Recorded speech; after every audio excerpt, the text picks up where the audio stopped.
Hi, I'm Quincy, and this month we have the school calendar, weird news, community sports, and weather. There are some cool school events coming up like Valentine's Day and Groundhog's Day. We also have some weird facts. Now we go to Jack and Jackson with school events. We have some exciting events coming up.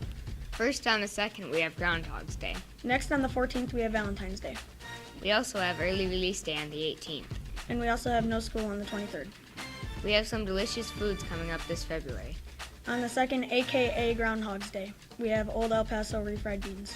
And on the 12th, we have a mashed potato bowl or a pretzel with cheese. And on the 20th, we have a brat and a pretzel bar and a spicy chicken with oven fries. Thanks, Jack and Jackson. Now we go to Nate and Caitlin with staff profile. Our staff profile for this month is our 6th grade science teacher, Mrs. Wendier. Most of us know Miss Wendier as a science teacher, but she also has a degree in ELA. She has never taught ELA, though. We asked Miss Wendier about her career and hobbies. I think I'm a true Bobcat because I've been teaching here at Christa McCullough for 19 years. And before that, I went to Bangor schools myself. I graduated from John Glenn. I went to this school. I had class in this classroom, my own classroom. I was a student in one day. And I have a connection to each of the elementaries. I went to Bangor Lincoln. My own children went to Bangor West, and I did my student teaching at Bangor Central. So my connection with all of the schools in Bangor and the amount of time I've been here, I feel I'm a true Bobcat. I enjoy teaching science because the students generally really like science, the hands-on things that we do. They're interested in learning in the world around them. I especially love teaching 6th grade science because 6th graders, this is usually the first science class that they've had in elementary school. They get a little bit of science, but I get 50 minutes with 6th graders every day. Outside of school, I enjoy spending time with my family. I enjoy reading and shopping, and I try to relax when I can, but I keep pretty busy with being a mom and a teacher, so. Mrs. Wendier is a true Bobcat who is full of spirit and pride. She does a lot for our school, our district, and our community. Make it a point to thank her for all of her hard work. And now back to the newsroom. Thanks, guys. The 8th grade boys basketball A team is currently 0-6. The B team is 1-5. For more information, we go to Austin with an interview with one of our very own Bobcat players. This is Austin McKee with Jonathan Marsh of the 8th grade boys basketball team A. How do you and your team have a good time playing? We play as teammates, and we're not selfish with the ball. We pass, and we just play as one. How does your team stay friends? We hang out at school and outside of school and through practice and stuff like that. Thanks, Austin. Now to 7th grade boys basketball. Unfortunately, their record is unknown at this time, so we go to Brenna with the rest of the story. Goals for the rest of the season would probably be to finish off the season with a winning record and win this game, and then win the next game. Well, I think the season is going fairly well. We just need to work on some of our ball handling drills, and a couple games slipped away from us, like the game against Western last week. So we've been doing fairly well. Well, our team is very successful. We just have a lot of teamwork going on. We know how to pass the ball, and we just try our best and have fun out there. And we need to work on getting down the court a lot quicker.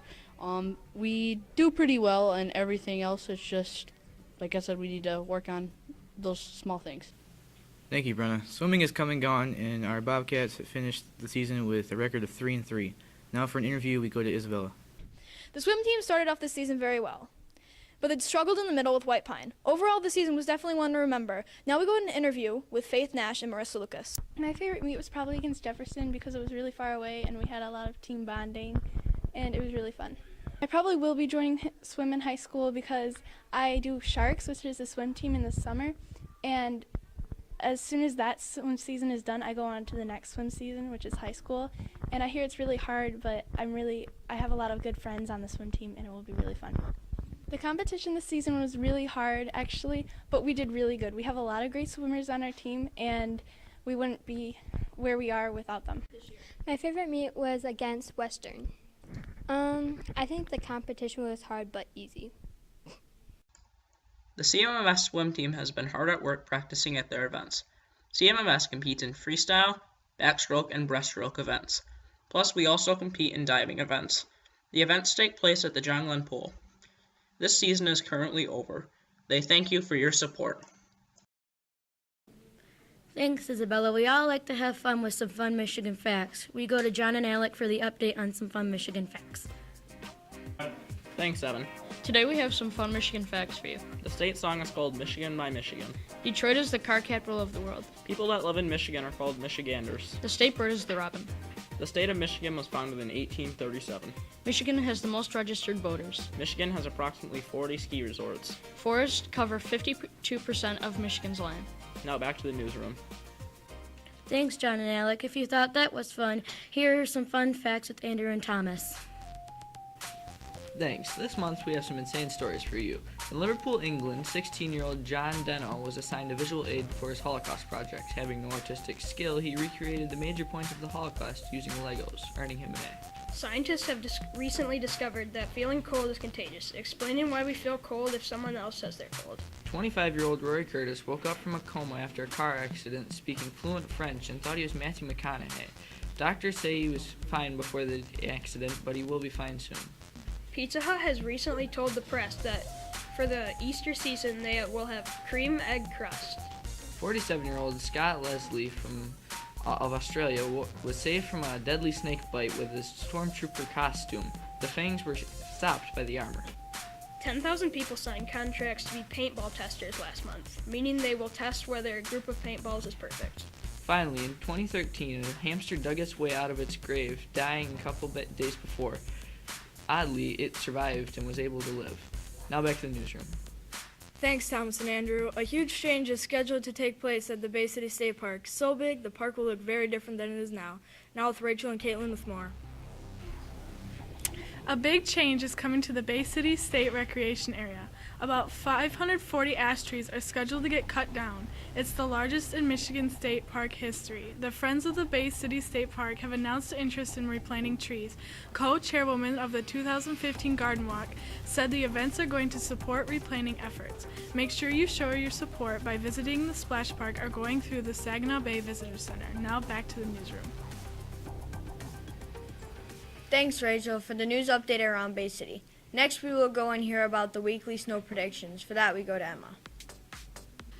The first week of February is going to be in the high teens and low 20s with cloudy skies and a few snow showers later in the week. The second week of February is going to be around the same temperatures with cold and cloudy skies. However, there is supposed to be more snow throughout the week than the week before. The third week is projected to have a little more sun with temperatures spanning from the low 20s to the mid 30s and a few flurries earlier in the week. And the last week of February is supposed to be a lot like the week before with temperatures from the mid-teens and the low 30s with snow and cloudy skies here and there throughout the week. Now back to the newsroom. Thanks, Emma. Wow, it is crazy how fast the winter is going by, but you guys know that there's a lot more than just in Michigan. So for more snow around the U.S., we go to Leah. The Midwest, East Coast, and New Mexico can expect another ordinary winter, but snowfall is expected to top the normal numbers. All of Florida and parts of Washington and Montana will receive more precipitation than usual, but central and southeastern states will receive less than usual. Above normal snowfall is predicted through Arizona and the southwestern wing of Texas. A number of storms may hit the eastern states and produce copious amounts of rain and snow. The warming of Pacific waters, known as El Niño, hasn't formed yet. This phenomenon wreaks havoc in the form of severe weather on California and its neighboring coastal states. The Farmer's Almanac has put a red flag on the first week of February. It isn't unlikely that we expected a winter that is light to follow the last frigid one. Don't be fooled, the coldest is yet to come. Created using Powtoon. Thanks, Leah, for the climate update in the U.S. And now we'll hear about the best place to ice fish and where in particular fish are. For that, we will hear about more from Era. For you anglers out there, I have discovered good places to ice fish for this year. First, on the Saginaw River, anglers have caught walleye and perch in Bay City when casting from shore. Second, on the Saginaw Bay, however, people have only been catching perch. Third, also on the Black Lake, people have been catching walleye when casting from shore. 4th. If you mostly want pike or bass, then the best place would be Lake St. Helen. 5th. Lastly, another place is Houghton Lake. There, the people have been getting bass, bluegill, and walleye. Well, that's all for me. Now back to the studio. Thanks. If you have something that you would like to see or a story that you would like to report, email Mr. Elbrick at elbrickj@bangerschools.org. And this is the newscast for February. See you in March.